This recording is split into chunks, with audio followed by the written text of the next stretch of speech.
As the U.S. hostages just freed from North Korea are due to touch down at Joint Base Andrews soon, Jennifer Griffin takes a look at the history of American prisoners in North Korea. Jennifer.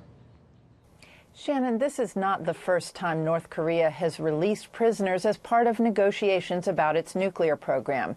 16 Americans have been taken prisoner in North Korea since the Joint Framework Agreement was signed under President Clinton in 1994. North Korea pledged to freeze its plutonium production, submit to verification, and remain in the Non-Proliferation Treaty in exchange for energy aid. The U.S. provided Pyongyang with 2 light water reactors, but some of the economic relief did not come fast enough. 2 years later, in 1996, the first American citizen was arrested.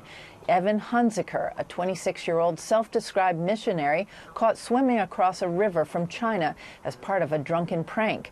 Then U.S. Congressman Bill Richardson negotiated his release. Since then, U.S. citizens have often been imprisoned, serving as bargaining chips. In October 2002, the agreed framework collapsed after it was revealed North Korea was pursuing uranium enrichment.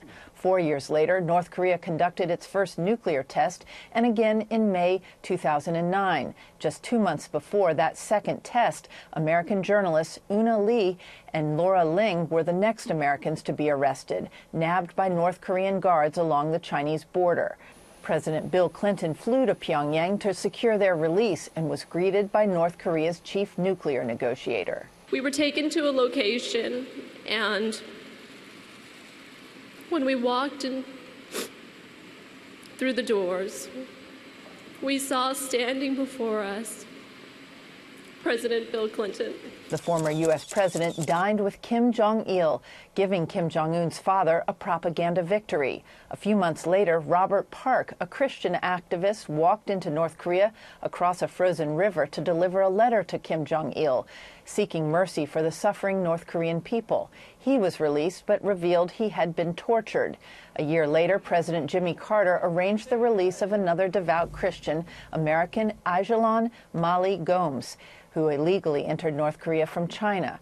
Another missionary, Kenneth Bae, was arrested and convicted in the wake of North Korea's third nuclear test. Director of National Intelligence James Clapper managed to bring Bae and another American prisoner, Matthew Miller, home in 2014.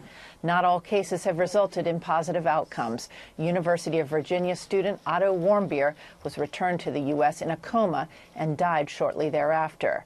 And at least 2 of the Americans released by Pyongyang committed suicide after returning home. Some described their treatment in prison as worse than death. Shannon? Jennifer Griffin at the Pentagon, thank you very much.